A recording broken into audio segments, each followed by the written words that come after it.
오늘은 다윗의 일상 시리즈 8번째 마음이 머무는 곳 이렇게 제목을 잡아봤습니다. 제가 10번째만 앞으로 2번만 더 제가 다윗 이야기가 이렇게 많은 줄 몰랐습니다. 한 20번 더 할 수 있겠어 보니까. 근데 제가 사순절이 있기 때문에 한 2번만 앞으로 더 하고 말씀을 마무리하려고 합니다. 오늘 본문은 나단 선지자가 다윗에게 하나님의 언약의 말씀을 지금 전달하고 있는 내용입니다. 오늘 우리 9절까지만 읽었지만 17절까지가 전달하는 내용이고 그 다음 18절부터는 또 다윗이 하나님 앞에 또 기도하는 내용으로 이 사무엘하 6장이 구성되어져 있습니다. 다윗이 성전을 지으려는 마음을 가지고 나단에게 이야기하죠. 나는 지금 백향목궁에, 실제로 백향목궁은 아닙니다. 그때 성전이 지어지지 않은 때이기 때문에 그냥 좋은 집에 지금 있는 거예요. 근데 자기가 휘장 가운데 있는 법궤를 볼 때마다 마음이 영 신경이 쓰입니다. 그래서 평소에 가지고 있는 마음을 나단에게 이야기합니다. 내가 너무 마음이 불편하다. 나는 지금 이제 이 좋은 집에 살고 있는데 이 하나님의 법궤가 저렇게 밖에 있는 게 불편하다. 그러니까 나단이 그 말을 굉장히 기뻐하죠. 항상 하나님께 뭘 달라고 하는 사람은 많지만 한번 드리겠다는 사람은 많이 없으니까 드리겠다는 거 아닙니까? 그래서 나단이 하나님께 묻지도 않고 나단이 이야기합니다. 너무 좋은 일 같습니다. 왕이시여, 당신이 원하는 대로 하십시오. 성전 지으십시오. 이런 거예요, 나단 선지자. 그런데 그날 밤에 하나님이 나단 선지자에게 나타나서 말씀하십니다. 4절을 현대인의 성경으로 보면 이렇게 이야기합니다. 하나님이 나단을 통해서 다윗에게 전달하면서 너는 내 성전을 지을 자가 아니다. 성전을 지금 짓겠다는데 하나님이 나단도 분명히 지으라고 마음이 있는 대로 하라고 했는데 하나님이 그 밤에 나타나서 너는 내 성전을 지을 사람이 아니야. 거절을 하신 거죠. 성전을 짓겠다는 마음이 얼마나 기특합니까? 근데 하나님이 허락하지를 않은 겁니다. 그런데 거절을 하셨으면 이게 부정적인 의미가 있는 것 같은데 실제 그 이후에 하나님이 나단을 통해서 다윗에게 들려주는 이야기를 읽으면 부정적인 이야기들이 아니라 축복의 말들이 쏟아집니다. 성전 짓는 것은 거절하셨는데 다윗을 축복하셨어요. 감당할 수 없는 축복이었습니다. 우리 이것을 학자들이 다윗의 언약이라 이렇게 부릅니다. 성경에는 언약이 상당히 여러 군데 있는데 중요한 언약 중에 하나가 이제 아브라함과 맺은 언약, 그 다음에 다윗 언약, 이렇게 연결이 되는데요. 근데 이 하나님이 보통 성경에서 아브라함이든 다윗이든 여러 하나님의 사람과 언약할 때 특징이 있습니다. 그 특징은 일방적인 언약이라는 거예요. 의논을 해서 무슨가 약속을 하면 서로가 나는 뭘 주고 너는 뭘 주고 이렇게 서로 쌍방간에 의논을 하게 돼 있는데 하나님의 언약의 특성은 언제나 일방적인 언약이에요. 하나님이 일방적으로 언약을 맺으세요. 그런데 보통 일방적 그러면 이 말 자체가 불평등할 것 같은데 하나님의 언약의 특징은 일방적이지만 불평등하지 않습니다. 오히려 은혜의 언약들이에요. 그 사람에게 은혜예요. 하나님이 다 지켜야 되잖아요. 하나님이 하신 말씀은 반드시 지켜야 되시잖아요. 그리고 그걸 지킬 능력이 있으신 분이고 오늘도 마찬가지죠. 하나님이 다윗에게 일방적인 언약이지만 많은 언약을 하시는데 이건 하나님이 아니면 절대 지킬 수 없는 언약이에요. 사람은 약속을 해도 파기할 때가 있죠. 때로는 파기하고 싶지 않지만 지킬 수 있는 능력이 되지 않아서 파기될 때도 있어요. 근데 하나님은 오늘 엄청난 언약을 하십니다. 이건 다윗이 눈으로 볼 수도 없는 언약을 하시는데 그 중에 가장 중요한 언약 중에 하나가 12절부터 이제 16절까지 있는데 그 중에 16절을 보면 사무엘하 16, 오늘 읽진 않았는데요. 7장 16절에 내 집과 내 나라가 내 앞에서 영원히 보존되고 네 왕위가 영원히 견고하리라 하셨다. 다윗이 성전을 짓겠다는데 하나님이 거절하셨는데 하나님은 오히려 다윗을 위해서 집을 지어주겠다는 거죠. 다윗의 허리에서 왕위가 끊이지 않게 해주겠다는 거예요. 너의 왕위를 영원히 견고하게 할 것이다. 이건 다윗이 죽고 난 이후에도 지켜야 될 약속이에요. 그 약속이 어떻게 성취되었는지를 제가 성경 구절 몇 구절을 통해서 한번 확인하면 좋을 것 같아요. 이사야 55장 3절에 오늘 좀 성경 구절을 제가 여러 개 보려고 그러는데 작업을 금방 해놓으셨네. 이사야 55장 3절에 너희는 귀를 기울이고 내게로 나와 들으라. 그리하면 너희의 영혼이 살리라.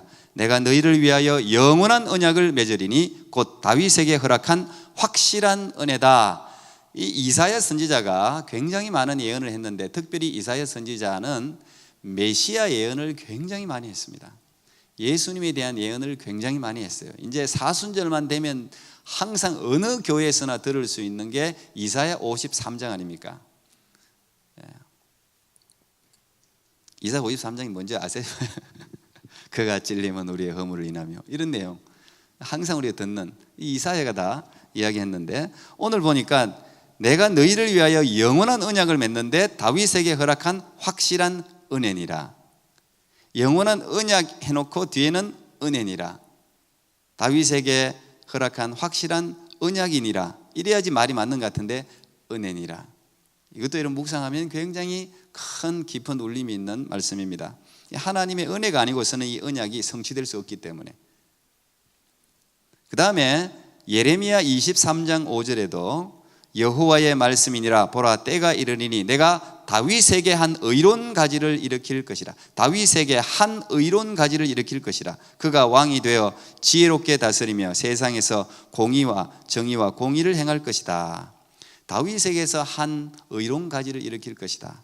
그리고 이사야 11장에 보면 이새의 뿌리에서 한 줄기가 나와서 하면서 지혜와 공의와 메시아에 대한 예언을 하고 있습니다. 그런데 여기 다 다윗에게 출발해요. 다윗에게 한. 그리고 이제 그냥 다 건너뛰어서 신약이 시작하는 마태복음을 보면 마태복음 1장 1절은 우리 같이 한번 읽어서 시작. 아브라함과 다윗의 자손 예수 그리스도의 계보라. 중간중간 뭐 너무 많은 이야기들이 있지만 다 일단 생략하고, 어쨌든 하나님이 오늘 이 사무엘 하에서 나단 선지자를 통해서 다윗에게 한 언약이 이렇게 성취됐다는 이야기예요. 네 왕위를 내가 견고하게 해줄 것이다. 결국은 이 언약은 메시아의 성취를 지금 이야기하고 있거든요. 다윗 때에 네게 복을 많이 주고 그런 것도 있어요. 네가 어디로 가든지 내가 함께 했고 너를 세상의 유명한 위대한 사람의 이름과 같이 내 이름을 높여줄 것이다. 이 사무엘하 7장 9절 저도 좋아하고 아마 여러분들도 좋아하는 구절이에요. 이게 하나님이 다윗에게 약속한 축복이었어요. 어디로 가든지 내가 네 이름을 높여줄게.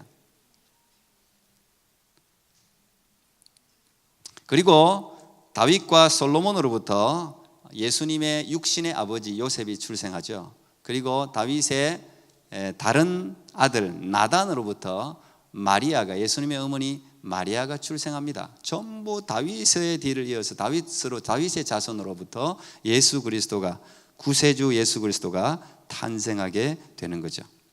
그럼 그렇게 보면 아까 우리가 이사야 55장 3절 읽은 것 같이 너희를 위하여 영원한 언약을 맺는데 다윗에게 허락한 확실한 은혜다. 그게 무슨 뜻인지를 알 수가 있죠.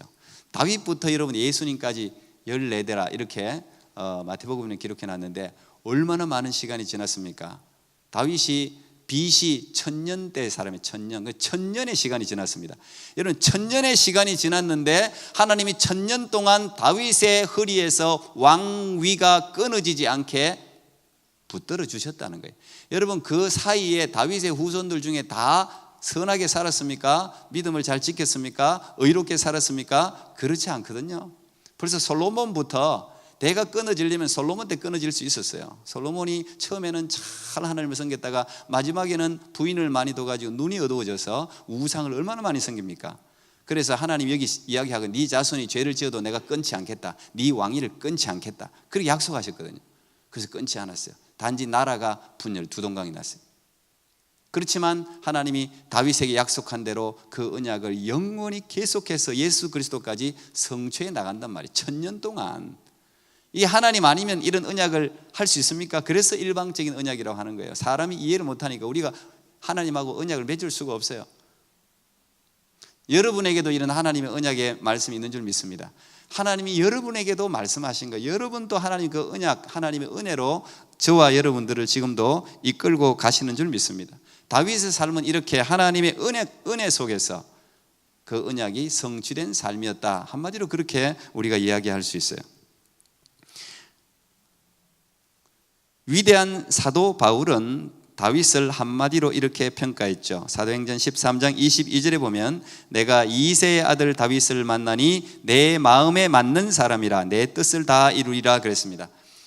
다윗을 만났는데 다윗에 대해서 평가하기를 하나님이 내 마음에 맞는 사람이다. 이건 이미 사무엘을 보낼 때 사무엘에게 하신 말씀이에요. 사무엘상 13장 14절에도 여호와께서 그의 마음에 맞는 사람을 구하여 여호와께서 그를 그의 백성의 지도자로 삼으셨다. 사울을 폐위시키고 난 후에 이제 가라, 이새 베들레헴 이새 집에 가라. 거기 내가 내 마음에 딱 맞는 사람을 내가 예배해 놨다. 그 사람에게 기름 부으라.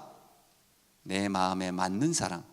다윗을 하나님이 그렇게 소개했어요. 사무엘한테 하나님 마음에 맞는 사람. 그러니까 여러분 그렇게 소개되고 싶으시죠?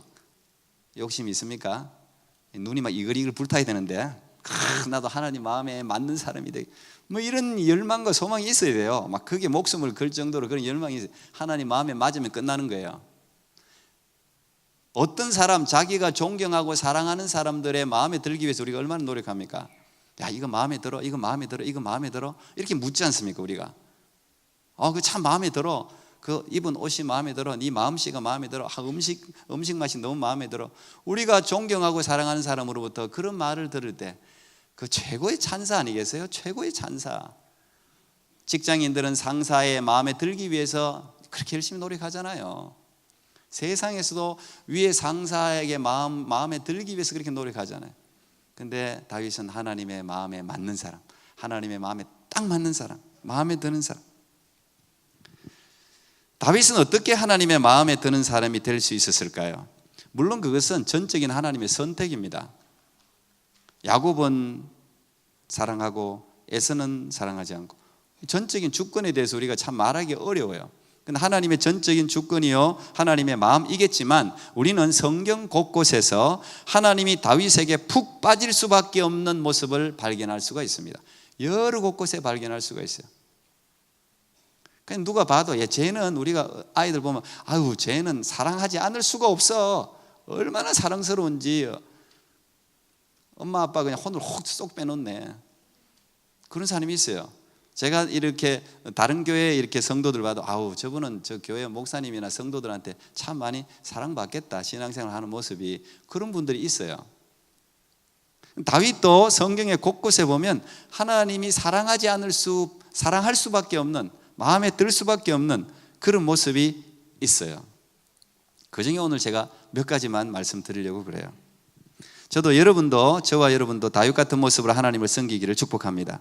다윗이 받은 복을, 다윗의 확실한 은혜를 여러분도 누릴 수 있기를 바랍니다. 저는 이 아멘 안 하세요? 이 최고의 찬사를 하는데 우리는 너무 덤덤하게 말씀을 받는 게 아닌가 그런 생각이 듭니다. 이게 있어야 돼. 이런 게 열정이 원래는 어쨌든 여러분 열정을 첫사랑 이런 이야기 많이 하잖아요.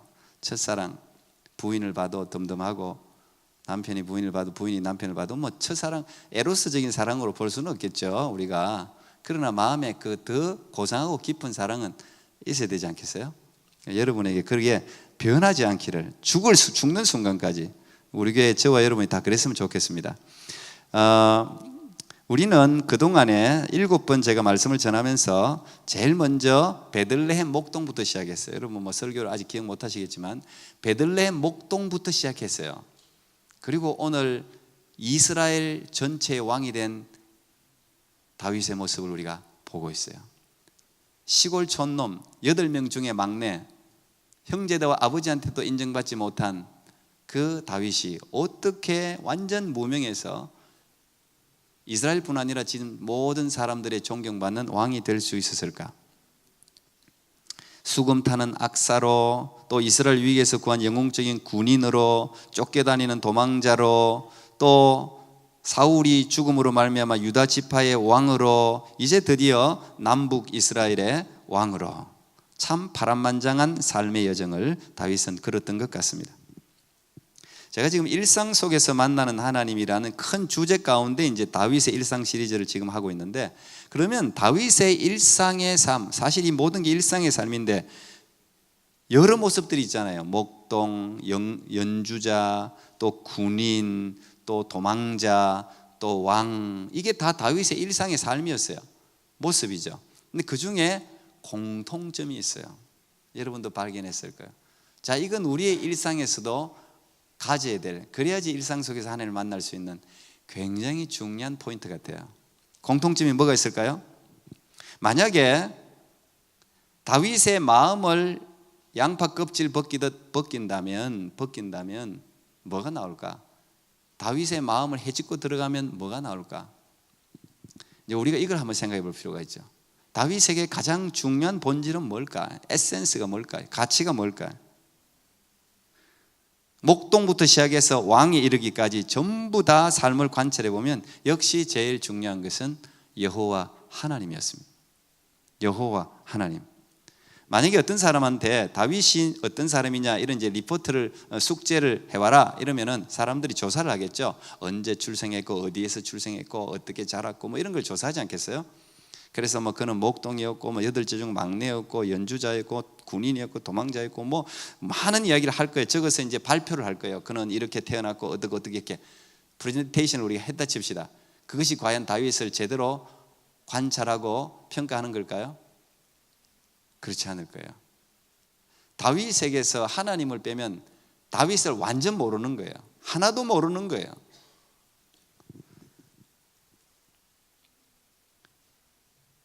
오늘 본문 바로 앞장 6장의 본문을 통해서 제가 이 다윗의 모습을 한번 좀 반추해 보면 좋겠는데요. 자, 오늘은 드디어 다윗이 왕이 되었는데 이 왕이 되고 난 후에 다윗이 수도를 예루살렘으로 옮기죠. 이제 그건 여러분 아실 거예요. 지금 아직까지도 이제 예루살렘이 수도죠. 이 예루살렘은 원래 가나안 족속 중에 여부수 족속이 예루살렘에 살고 있었습니다. 근데 예루살렘은 한 번도 전쟁을 별로 치러본 적이 없어요. 예루살렘은 아시다시피 한 800m, 780m 정도의 해발 고도 굉장히 높은데 위치한 천연적인 요새예요. 그 예루살렘을 점령하기 위해서는 굉장히 많은 수고를 해야 되기 때문에 가나안 족속들도 별로 침투한 적이 없어요. 예루살렘은 평화의 도시 이런 뜻이잖아요. 그야말로 평화의 사람으로 살아갔는데 이 다윗은 그 예루살렘의 여부수족을 쳤습니다. 남북 이스라엘을 다스리기 위해서는 수도가 그래도 북쪽하고도 좀 가까워야 되니까 이 유다에서 떠나가지고 예루살렘을 이제 수도로 삼는단 말이죠.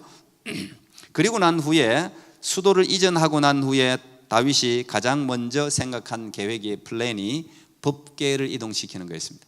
블레셋한테 빼앗겨서 법궤가 지금 한참 떠돌아다니고 있잖아요. 그 법궤는 하나님을 상징하는데 이 법궤를 내가 예루살렘으로 모시고 와야 되겠다, 그 생각을 제일 먼저 해요. 왜 그랬을까요? 왜? 다윗은 이스라엘의 진정한 통치자는 하나님이다, 그런 생각을 늘 가지고 있어요. 평소 자기의 생각의 반영이라고 볼 수 있겠죠. 보통 이제 지도자들이 대통령이 되거나 뭘 되면 처음 하는 프로젝트가 자기가 가장 하고 싶었던 거, 중요한 거 이런 걸 하잖아요.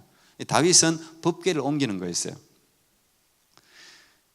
법궤를 예루살렘으로 옮긴다는 것을 하나님이 분명히 기뻐하지 않았겠습니까? 그런데 이 법궤를 운반하는 중에 여러분 성경 읽어본다 아시겠지만 큰 사고가 발생합니다. 도무지 이해할 수 없는 일이 벌어집니다. 그게 바로 앞에 6장에 있어요. 6장 6절 7절 보면 그들이 나곤의 타작마당에 이르러서는 소들이 뛰므로 웃사가 손을 들어 하나님의 궤를 붙들었더니 여호와 하나님이 웃사가 잘못함으로 말미암아 진노하사 그를 그곳에서 치시니 그가 거기 하나님의 궤 곁에서 죽으니라. 이 법궤를 옮기던 웃사라는 제사장이 갑자기 이유도 없이 급사를 했습니다.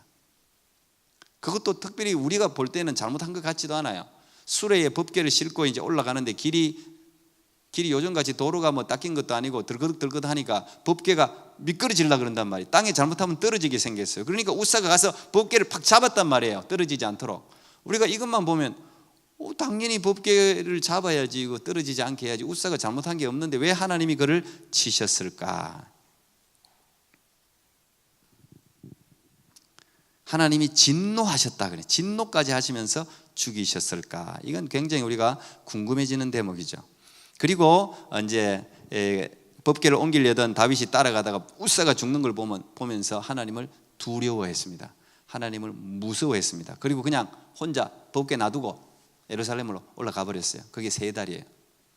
그리고 그 3달 동안 오벳 에돔이라는 사람의 집에 법궤가 잠깐 보관이 됩니다. 근데 3달이 지났는데 다윗이 많은 기도를 하고 생각을 했겠죠. 법궤에 대해서 왜 그랬을까? 내가 어떤 사람이 와서 다윗에게 이야기하는 거예요. 다윗이요, 법궤를 오벳 에돔의 집에 놔뒀는데 오벳 에돔 집이 세상에 복이 쏟아집니다. 쏟아져. 이게 번역마다 좀 다른데요, 복이, 물질의 복까지도 거기에 어떤 번역서에서는 물질의 복까지, 복이 그냥 막 쏟아진다는 거예요. 그 소리를 듣고 다윗이 이 법궤가 재앙을 가져오는 게 아니라 복을 가져오는 거다. 그러니까 더 마음에 간절함이 일어나가지고 법궤를 진짜 옮겨야 되겠다, 그렇게 생각하고 내려간다고요. 다 복 받기를 원하죠. 예루살렘에 갖다 놓으면 예루살렘 전체가 복을 받을 거니까 법궤를 모신 집이 복을 받잖아요. 그래서 이제 법궤를 모시러 간단 말이에요. 유진 피터슨 목사님이 이제 이 베레스 우사의 사건을 해석하면서 이제 이런 이야기를 적었어요, 책에.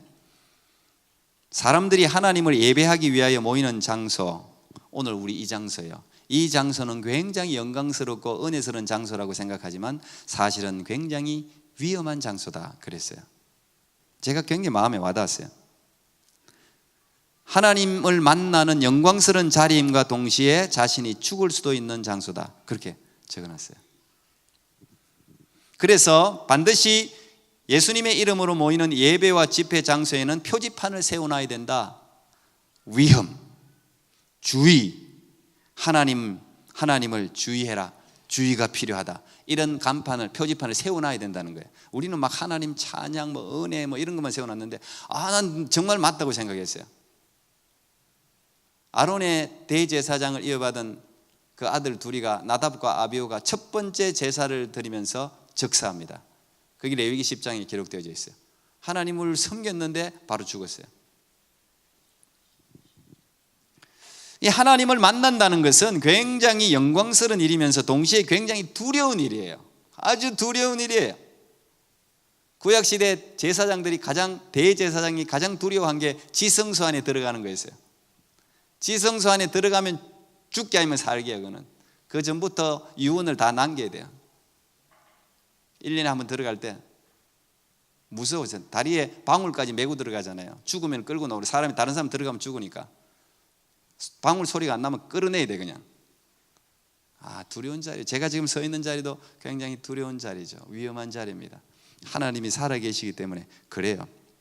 이 말은 하나님은 우리가 마음대로 대해서는 안 되는 분이라는 거예요. 우사가 제사장이었는데 왜 죽었냐 말이죠. 유진 피터슨은 우사가 죽은 이유를 이렇게 설명했어요. 그는 하나님의 법궤를 하나님으로 인식하지 않았다. 그는 그 법궤를 자신이 관리해야 할 물건 정도로 인식했다, 그렇게 적어놨어요. 그런지 아닌지는 우사 그분께 여쭤봐야 되겠지만 상당히 일리 있는 추리라고 생각합니다. 이 목사도 마찬가지예요. 목사가 이런 목사 일을, 직무를 수행하다 보면 이게 익숙해지면, 익숙한 게 가장 위험한 거예요. 제가 우리 스태프들한테도 맨날 이야기해요. 익숙해지면 안 된다, 이게. 설교도 익숙해지면 안 되고 이 직무가 익숙해지면 안 돼요. 여러분이 예배 드리는 게 익숙해지면 안 돼요. 죽는 거예요. 그때부터는 익숙해지는 순간 하나님에 대한 두려움이 사라져요. 그냥 자기가 관리인으로 일하는 직업으로 대한단 말이에요. 우사는 직업으로 대했어요. 법궤를 적사했어요. 하나님, 우리가 예배 드릴 때 그렇게 들어와서는 안 된다는 거예요. 우사의 사건을 우리가 상당히 깊이 생각해 볼 필요가 있어요. 그는 경배자가 아니라 관리자로 법궤를 대했다는 거죠. 그러므로 우리는 하나님을 내 생각대로 재단하고 조정하려고 해서는 안 된다는 거예요. 하나님은 관리의 대상이 아니라 경배의 대상이라는 거예요. 오늘 이 우사와 다윗의 완전히 구별됩니다. 다윗은 그 다음에 이 법궤를 가지러 갑니다. 그 다음에 자기가 성경을 연구했겠죠. 보니까 법궤는 수레 같은 데 실어가 보면 안 돼.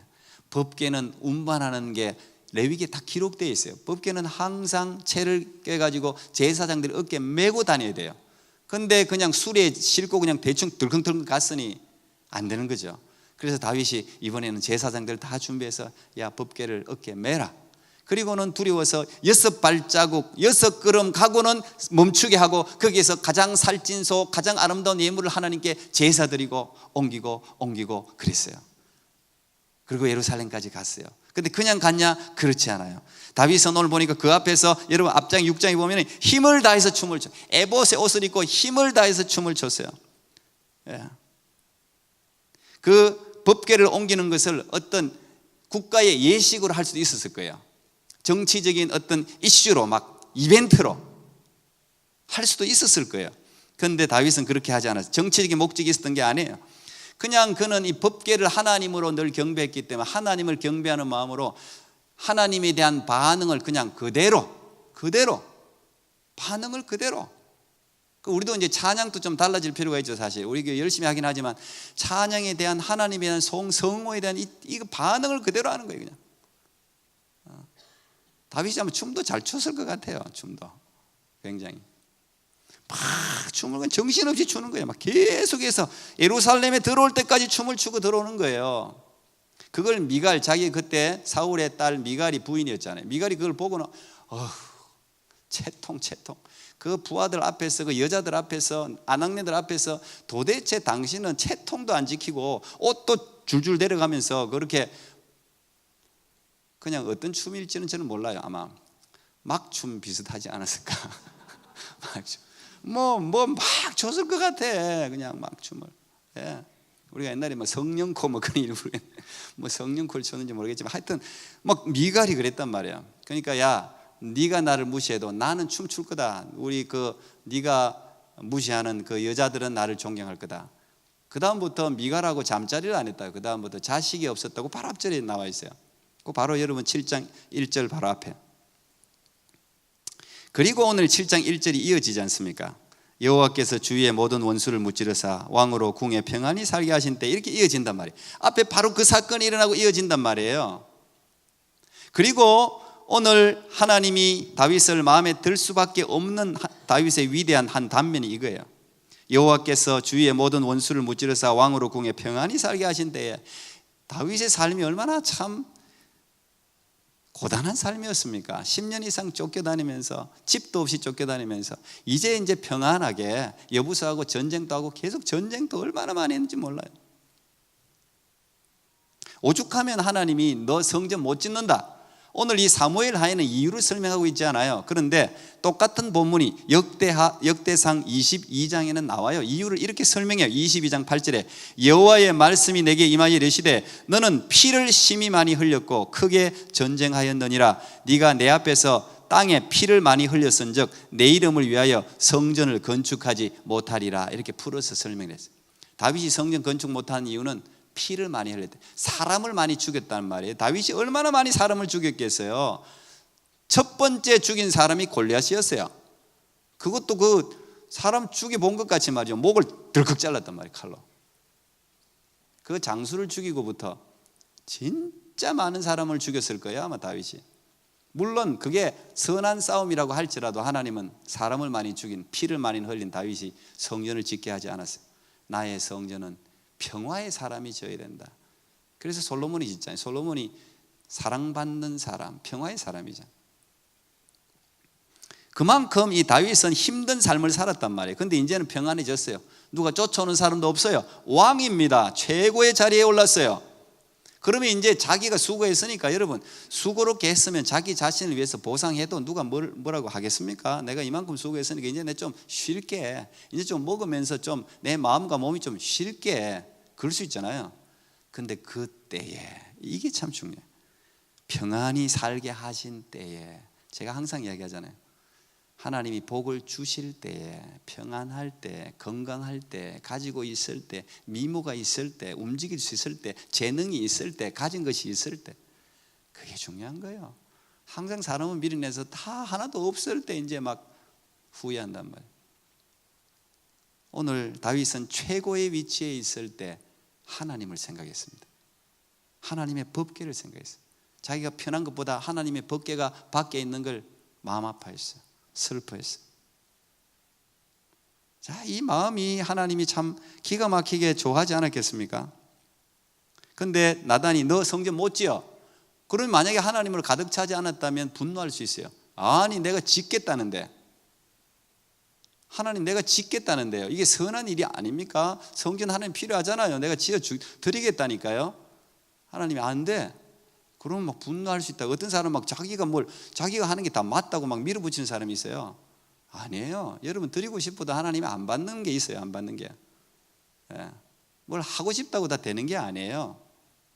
근데 다윗은 분노하지 않았어요. 그대로 받아들였어요. 하나님을 사랑하기 때문에 그대로 받아들였어요. 그 대신 자기가 할 일 다 했죠. 우리가 아시다시피 솔로몬은 성전을 짓기만 했지 모든 건축 자재는 전부 다윗이 다 준비합니다. 평생을 준비합니다. 가장 최고급으로 준비해 놓습니다. 네가 지으란 말이에요.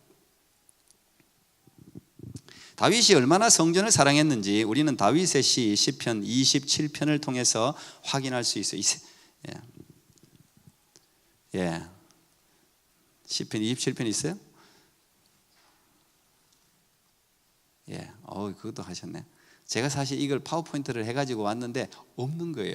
왔는데 USB를 다 꽂았는데 없어져 버렸어요. 즉석에서 지금 제가 다 만들어낸 거예요. 감사합니다. 우리 PPT 하시는 분 복이 있을지어다. 자, 27장 4절 세 번역이 이렇게, 주님 나에게 단 하나의 소원이 있습니다. 나는 오직 그 하나만 구하겠습니다. 그것은 한평생 주님의 집에 살면서 주님의 자비로우신 모습을 보는 것과 성전에서 주님과 의논하면서 살아가는 것입니다. 여러분 시편 27편 한번 읽어보세요. 시편 27편은 다윗의 시 그려놨는데 물론 어떨 때 지었는지 모르지만 많은 학자들은 압살롬에게 쫓겨 다닐 때 그때 지은 시라고 합니다. 근데 내게 이건 단 하나의 소원이 있는 걸 하나님 아시지 않습니까? 이 말이에요. 이건 지금 내가 옛날부터 나의 소원은 하나밖에 없었습니다. 내 소원은 하나밖에 없습니다. 하나님, 그냥 하나님과 성전에서 하나님과 교제하면서 찬양하면서 하나님과 대화하면서 한평생 하나님을 구하는 거, 그게 내 평생 소원이라는 것을 하나님이 아시지요. 이 말이에요. 떳떳한 거예요. 실제 그렇다는 거예요. 그게 다윗이었어요. 다윗은 언제나 하나님으로 가득 찬 사람이에요.